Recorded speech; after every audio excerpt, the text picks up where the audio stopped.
क्या आप जानते हैं कि पृथ्वी पर हम कितनी गहरी खुदाई कर सकते हैं? कितने किलोमीटर तक, मीटर तक? या फिर ताजमहल या दिल्ली का लाल किला कौन सी चट्टानों से बना हुआ है? या फिर शैल चक्कर क्या होता है? ये इमारतें कौन सी चट्टानों से बनी हुई हैं? अगर नहीं जानते तो चलिए आज हम आपको बताते हैं। Hello everyone, welcome back in your own study channel Samiksha's NCERT point. हमारा आज का टॉपिक है हमारी पृथ्वी के अंदर, इनसाइड आवर अर्थ, जो कि 7th क्लास का सेकंड चैप्टर है। तो चलिए वीडियो शुरू करते हैं, टाइम वेस्ट नहीं करते हैं। हमारा फर्स्ट क्वेश्चन है, पृथ्वी की कितनी परतें हैं? 3 परतें हैं। परपटी सबसे पहली परत, फिर है मेंटल, फिर है क्रोड। ये देखिए, ये हमारी अर्थ है। ये सबसे ऊपर वाली लेयर होती है परपटी, जो सबसे ठोस होती है। उसके बाद होती है ये जो येलो कलर में है, ये होती है मेंटल, दूसरी लेयर। इसके बाद है सबसे जो लास्ट होती है, थर्ड, वो होती है क्रोड। सेकंड क्वेश्चन हम पहली परत से शुरू करते हैं, यानी कि परपटी के बारे में बताएं। परपटी क्या है? ये सबसे ऊपरी व सबसे पतली परत है। सबसे ऊपर है, सबसे सख्त है और सबसे पतली भी है। ये महाद्वीपीय सहमति में 35 किलोमीटर तक है, जबकि समुद्री सतह में यानी कि महासागरीय सतह में 5 किलोमीटर तक है। ये देखिए, ये हमारी महाद्वीपीय सतह है, यानी कि ठोस एरिया, उसमें ये ज़्यादा दूर तक है, 35 किलोमीटर तक, जबकि ये हमारी महासागरीय परपटी है जो कि 5 किलोमीटर तक है इसकी। हमारा नेक्स्ट क्वेश्चन है, महाद्वीपीय सहमति किससे बनी है?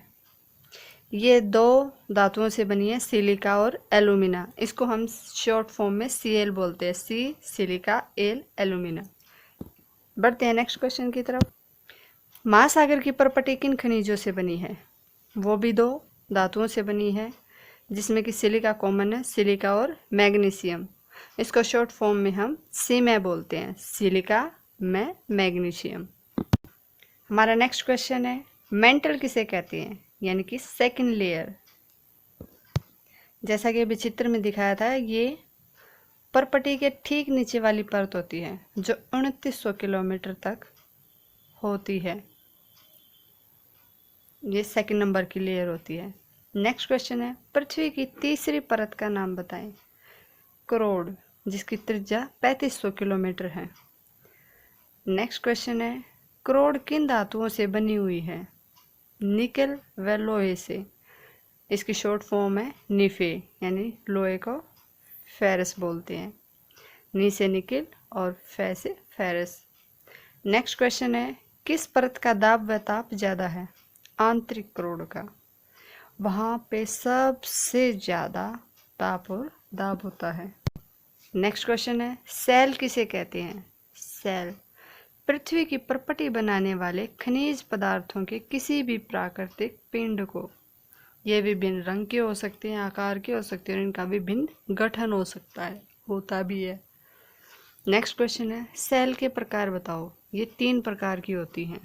फर्स्ट है आग्नेय सेल, जिसे इग्नियस बोलते हैं। फिर है अवसादी सेल, जिसे सेडिमेंट्री बोलते हैं। और थर्ड और लास्ट है कायांतरित सेल, जिसे मेटामॉर्फिक बोलते हैं। तो चलिए प्रथम सेल के बारे में जानते हैं, जो कि आग्नेय सेल कैसे बनती है। द्रवित मैग्मा के ठंडा होने से बने ठोस रूप को आग्नेय सेल कहा जाता है। इसी को प्राथमिक सेल बोला जाता है और ये परत रहित होती है, यानी कि लेयर्स नहीं होती हैं, विदाउट लेयर होती है। हमारा नेक्स्ट क्वेश्चन है, आग्नेय सेल के कितने रूप होते हैं? 2 रूप होते हैं, एक अंतर्वेदी और दूसरा बहिर्वेदी। बहिर्वेदी सेल वे होती हैं जो पृथ्वी के आंतरिक भाग से निकलकर ठंडे हुए लावा को बोलते हैं, यानी कि जो लावा पिघलकर पृथ्वी से बाहर आकर ठंडा हो जाता है और उसके सख्त होने से, टाइट होने से जो सेल बनती है, उसे बहिर्वेदी सेल बोला जाता है। उसकी संरचना बहुत महीन दानों वाली होती है, फॉर एग्जाम्पल बेसाल्ट। और ये दक्कन का पठार इन्हीं सेलों से बना हुआ है, यानी कि बेसाल्ट से। और बेसाल्ट में सबसे ज़्यादा मात्रा लोहे की होती है। और नेक्स्ट है अंतर्वेदी सेल, जो भूपर पट्टी के अंदर ही मैग्मा के धीरे धीरे ठंडा होने से बनने वाली सेल, यानी कि मैग्मा धरती से बाहर सरफेस पे नहीं आता, वो अंदर की लेयर पर ही ठंडा हो जाता है, और ठंडा होने से जो सेल बनती है वो अंतर्वेदी सेल होती है। और उनकी संरचना बड़े दानों के रूप में होती है, फॉर एग्जाम्पल ग्रेनाइट होता है। नेक्स्ट क्वेश्चन है, ग्रेनाइट का मुख्य उपयोग बताएं। मसालों व दानों को पीसने के लिए। नेक्स्ट क्वेश्चन है, अवसाद क्या है। सेलों का लुढ़क कर, चटक कर, एक दूसरे से टकरा कर छोटे छोटे टुकड़ों में टूट जाना, यानी कि किसी भी चट्टान के छोटे छोटे टुकड़े हो जाना और बिखर जाना इधर उधर, तो वो अवसाद होता है।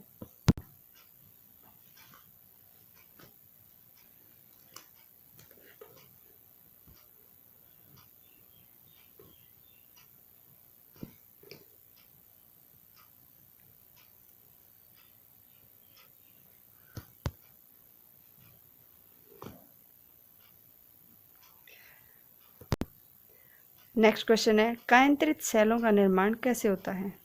आग्नेय एवं अवसादी सेल उच्च ताप व दाब के कारण कायांतरित सेल में परिवर्तित हो जाती हैं, यानी कि जो आग्नेय सेल हैं और अवसादी सेल हैं, उनका टेम्परेचर चेंज होने से, दाब चेंज होने से वो कायांतरित सेल में ट्रांसफ़र हो जाती हैं। फॉर एग्जांपल, जो चिकनी मिट्टी होती है वो स्लेट में परिवर्तित हो जाती है, और चूना पत्थर संगमरमर में परिवर्तित हो जाता है। अब नेक्स्ट क्वेश्चन जानते हैं, खनिज क्या है। प्राकृतिक रूप में पाए जाने वाले पदार्थ जिनका निश्चित भौतिक गुणधर्म होता है, उनके आधार पर ये डिवाइड होते हैं कि किस गुणधर्म के होने से वो कौन सी धातु होगी, और इनका निश्चित रासायनिक गुणधर्म होता है। मनुष्य के लिए महत्वपूर्ण होते हैं कोयला, प्राकृतिक गैस, पेट्रोलियम आदि, ये जीवाश्म से प्राप्त होते हैं। लोहा, एल्युमिनियम, सोना, चांदी, यूरेनियम एटसेट्रा का उद्योग औषधि, उर्वरक आदि के रूप में प्रयोग किया जाता है। नेक्स्ट क्वेश्चन है, प्रतिशत रूप में पृथ्वी की परतें बताओ। यानी कि हमारी 3 परतें हैं, 3 लेयर्स है, परपटी है, वो टोटल 0.5% है पूरी पृथ्वी का। मेंटल 16% है, 16%। क्रोड 83%, सबसे ज़्यादा यही है। फिर नेक्स्ट क्वेश्चन है, पृथ्वी की त्रिज्या कितनी है। 6371 किलोमीटर। नेक्स्ट क्वेश्चन है, विश्व की सबसे गहरी खान कहाँ है। दक्षिण अफ्रीका में, जो कि 4 किलोमीटर तक गहरी है। नेक्स्ट क्वेश्चन है, सबसे गहरी खुदाई पृथ्वी पर किस चीज़ के लिए हुई है। वो है तेल की खोज के लिए, जो कि मैक्सिमम 6 किलोमीटर तक हुई है। और जो हमारा पृथ्वी का केंद्र है वो 6000 किलोमीटर पर है, यानी कि हमारा केंद्र तक जाना इंसानों का के लिए इम्पॉसिबल है, क्योंकि आज तक टोटल ही 6 किलोमीटर तक खुदाई की जा चुकी है। नेक्स्ट क्वेश्चन है, पृथ्वी के केंद्र की गहराई, अभी वही क्वेश्चन रिपीट हुआ, 6000 किलोमीटर समुद्र तल से। जैसा कि हर चैप्टर में कुछ वर्ड्स दिए होते हैं कि उनकी उत्पत्ति कौन सी भाषा से हुई है, तो यहाँ पर भी ऐसे ही कुछ वर्ड्स हैं जो कि हमारी उन परतों से रिलेट हैं। इग्नियस, जो कि आग्नेय सेल को बोला जाता है, वो लैटिन भाषा का शब्द है, और लैटिन भाषा में उसे इग्नस बोला जाता है, जिसका अर्थ होता है अग्नि। सेकंड है सेडिमेंट्री, यानी अवसादी जो सेल है, वो भी, ये भी लैटिन शब्द है जिसको सेडिमेंटम बोला जाता है, और ये इसका मीनिंग होता है स्थिर। सेडिमेंटम का मीनिंग होता है स्थिर। नेक्स्ट है कायांतरित शैलों का जो नाम है मेटामॉर्फिक, ये ग्रीक शब्द है मेटामॉर्फोस, से मेटामॉर्फिक बना है, जिसका मीनिंग होता है रूप परिवर्तन। और ऐसा ही होता है कायांतरित सेलें आग्नेय सेल और अवसादी सेलों का रूप परिवर्तन ही होती हैं। जैसा कि हमने बताया था कि ये जो खनिज होते हैं ये बहुत ही इम्पोर्टेंट होते हैं ह्यूमन बीइंग के लिए। ये एक लिमिटेड मात्रा में है, तो हमें इनका प्रयोग बहुत ही सावधानी से करना चाहिए ताकि हम अपनी नेक्स्ट जनरेशन को भी कुछ दे सकें, इनको वेस्ट ना करें। जैसे कोयला है, प्राकृतिक गैस है, पेट्रोलियम आदि हैं, ये प्राकृतिक ईंधन है। हमें इनका एक निश्चित मात्रा में ही प्रयोग करना चाहिए ताकि हम इनको सेव रख सकें नेक्स्ट जनरेशन के लिए। जबकि कुछ धातुएं हैं, लोहा, एल्युमिनियम, सोना, चांदी, यूरेनियम, इन सब का उपयोग हम औषधि, उर्वरक आदि के लिए करते हैं। तो औषधि नेक्स्ट जनरेशन के लिए भी चाहिए, उर्वरक भी चाहिए ताकि इंसान खेती कर सके और वो खुद के लिए कुछ पैदा कर सके। तो हमें इनका एक लिमिट मात्रा में बहुत ही सावधानी पूर्वक प्रयोग करना चाहिए। चलिए अब हम एक मेन टॉपिक के बारे में देखते हैं जो कि है सेल चक्र। सेल चक्र क्या होता है? सेलों का बनने का, उनके बिगड़ने का, यानी कि उनके रूप परिवर्तन की प्रोसेस चलती ही रहती है, जो कि एक चट्टान से दूसरे में, दूसरी को तीसरे में और फिर वापस से उसी रूप में आ जाती है। तो सबसे पहले क्या होता है? मैग्मा। मैग्मा हमारी पृथ्वी के अंदर से निकलता है, वो बाहर आकर ठंडा होता है। ठंडा होने के बाद वो आग्नेय सेल के रूप में हमें मिलता है। आग्नेय सेल टूट फूट कर छोटे छोटे पार्ट्स में डिवाइड होकर अवसाद के रूप में परिवर्तित हो जाती है, जिसे तलछट बोलते हैं। फिर ये अवसाद के काफ़ी टाइम तक, लंबे टाइम तक प्रोसेस होने के बाद, ज़मीन में दबे होने के बाद ये अवसादी सेल में रूपांतरित हो जाते हैं। फिर ये अवसादी सेल कायांतरित सेल में काफ़ी दाब और ताप मिलने के बाद ये रूप परिवर्तन करती हैं कायांतरित सेल के रूप में।